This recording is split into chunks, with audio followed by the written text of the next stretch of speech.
Magandang araw sa inyo mga kabalita. Ano nga ang nangyari sa NAIA at sa paliparan ng Pilipinas noong bagong taon?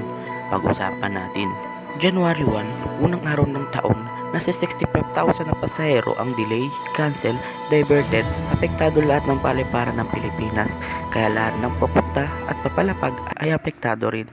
Saan ba galing ang problema? Sa Air Traffic Management Center o tinatawag na ATMC. Ano nga ba ang ATMC? Ito ang mga mata at tenga ng piloto para alam nila ang kanilang tatahakin, gaano kataas sila magpapalipad at gaano sila kabilis magpapatakbo. Panoorin ang pahayag ni PBBM. Gentlemen, His Excellency President Ferdinand R. Marcos Jr. Hello, good afternoon. As you have seen, as soon as I got back from China last night, I scheduled a visit here to the airport to get a briefing from the airport authorities, especially with the Secretaries Jimmy Bautista and Secretary Ivan Uy, for the technical aspects of the problem that we saw on New Year's Day.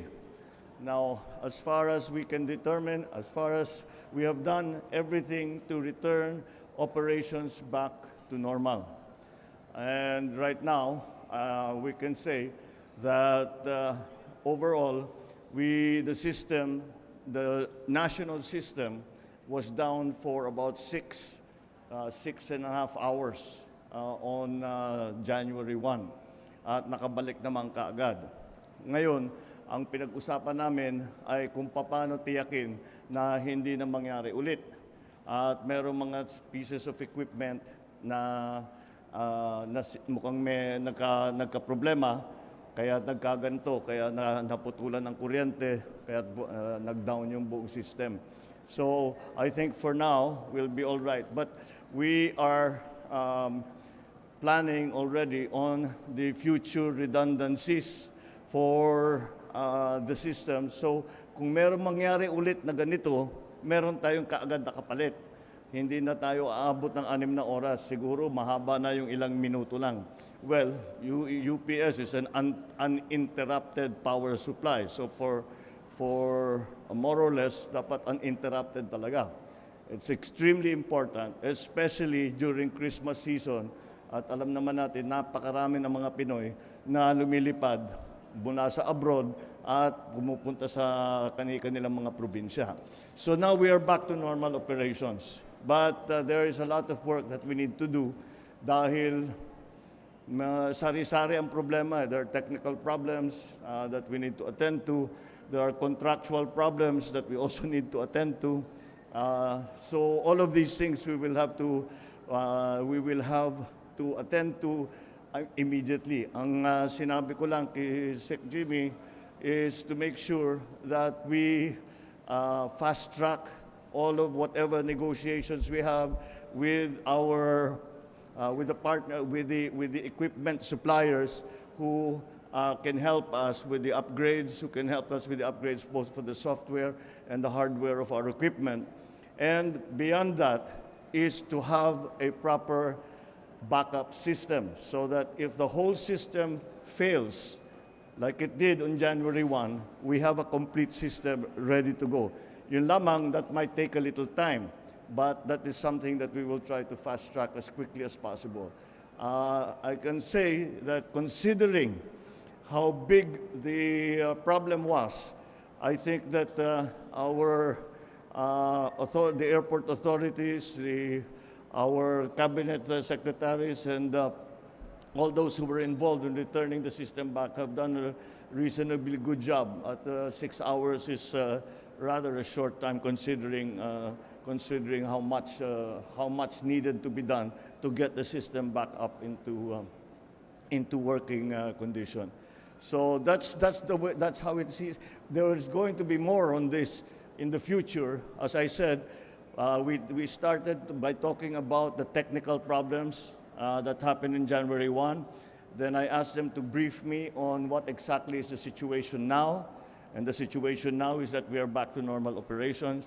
And then, of course, what do we need to do in the long term to make sure that this doesn't happen again, certainly, especially not at the high traffic season like happened to us in January 1. So that is the essence of what we did here today. Thank you, sir. We have a follow-up question from Ms. Maricel Halili of TV5. Hi sir, magandang hapon Good po. afternoon. Sir, what do you want to tell to the public and especially the foreign tourists who were affected by the cancellation and delayed flights last New Year? Well, of course, it is very unfortunate, and this is not something that, of course, none of us wanted this to happen. And we have tried our best to support, to make sure that those who were affected, and it is a large number. Ang estimate na nakita ko, 64,000 ang apektadong pasahero. At ginawa naman namin, tiniyak namin, na meron naman silang support. In other words, meron silang pinapakain natin, meron silang pupuntahan, hindi naman sila basta't pinabayaan na lang at we left them to their own devices. But we tried to support them in every way. We were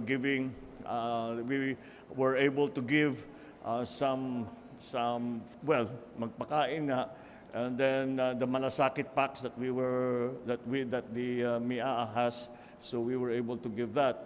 But of course, the most important thing is na makarating na sila doon sa kanilang talagang destination.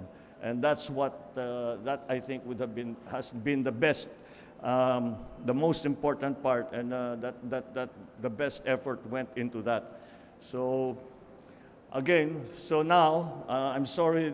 Of course, we have to apologize to our kababayans who, especially those who came from abroad, dahil limitado ang kanilang bakasyon, nawala yung 2-3 araw eh. Alam naman natin, very valuable sa Pilipino yung Christmas holiday. Kaya kami humihingi ng inyong paumanhin. At ngunit gagawin namin ang lahat na hindi na maulit ito. Salamat sir. Thank you, sir. The next question will come from Mark Fetalco of PTV4. Good afternoon po, sir. Good afternoon. Ano po yung directive natin sa Department of Health and Bureau of Quarantine following po yung report ng Omicron XBB 1.5 subvariant sa ibang bansa? And gaano po kahanda ang Pilipinas sakali pong muli na naman po tumaas yung kaso ng COVID-19 sa bansa? Well, ganun pa rin. We are still in the same status. At mukha naman, kagaya ng mga bagong variant ng mga pumapasok dito, na mga dumadating, binabantayan natin ang husto. Like before, I've always looked at the hospitals and the occupancy rate. Kasi I start to worry pagka yung ospital ay hindi na kaya tanggapin ng pasyente dahil punong-puno na sila. Wala pa tayo ron. What has happened, nag-increase ang occupancy rate ng mga ospital dahil yung mga hindi nagpa-ospital ng 2 taon, ngayon pumupunta sa ospital. It's not for COVID, it's for other things. So we're watching it, of course, very closely. But so far, mukha namang maayos, mukha namang na-manage natin. Thank you, sir. Last question will come from Nympha Ravelo of DZBB. Magandang hapon po, Mr. Good President. afternoon. Yes, sir. Sir, hiningi po, ni-request ni Secretary Abalos ang courtesy resignation ng senior officials ng PNP. Ito po ba ay may imprimatur ninyo or galing po sa inyong directive? No. We were planning this for a while. Well, let me be very clear. Remember, during the campaign, nung tinatanong ako kung ano yung gagawin natin tungkol sa drug war or drug problem, this is it. We approach it in an entirely different way. Alam naman natin na yung problema sa drugs, hindi mangyayari yan kung hindi kasabwat yung mga iba dyan sa pulis. Kaya't kailangan natin tignan na mabuti sino ba talaga ang kasabwat dyan, sino ba talaga ang involved, at sinong hindi na talaga pwede magserbisyo dahil associated na sila sa mga drug lord. So that is just like, we are just cleansing the ranks and trying to see and making sure that yung mga opisyal na natitira sa atin maaasahan natin at hindi nagtatrabaho para sa gobyerno, hindi nagtatrabaho para sa ibang sindikato. Sir, according po to Senator Pimentel, parang naghahanap lang po ng several rats but we are burning the house down. Like, Parang naghahanap lang. naghahanap lang po ng parang konti, bakit daw po hindi na lang kasuhan yung mga identified na... Wala pa tayo ron. Aha. Kasi hindi pa natin na-identify. We are going to form a commission. We will ask for the resignation, the courtesy resignations. We will form a commission, and we will look into the records of all of the officers as we slowly will reinstate those who are cleared, and maybe we will have to decide what do we do with those that are implicated to being involved in the drug trade. So, siguro yung mga severe cases kakasuhan natin. So we'll see. We'll see first. We're not yet there. We're not yet there, because the senator is a top-notcher lawyer. He understands. We have to build the case. And yung haka-haka lang, chismis lang, ito involved dyan, dinaanan na natin yan walang nangyari. So, tiyakin natin, kung magkakaso tayo, ipapanalo talaga natin at makukulong talaga kung sino man ang mga na patunayan na kasabwat dito sa drug trade. Thank you, sir. Thank you. All right, thank you. Sir, I'm trying to check na-rating ba properly yung UPS? Yung mga? Was it regularly maintained? I cannot hear you. Was it regularly maintained by UPS? Regular by maintenance and check-up? Yes, okay.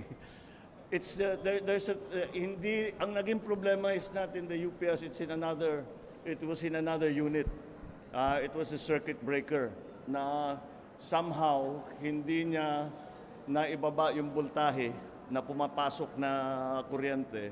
Kaya yung UPS nakita masyadong mataas yung voltahe na pumapasok, masisira mga makinarya, nagsara. Yun ang nangyari. Ngayon, meron na tayong yung circuit breaker na naging problema, napaltan na. Bago na yung naka-install ngayon. At yung mga UPS, we did an emergency procurement and we are going to procure 2 units yata, no? 2 units of UPS para meron tayong main at saka meron tayong backup. Thank you, sir. Thank Thank you. you.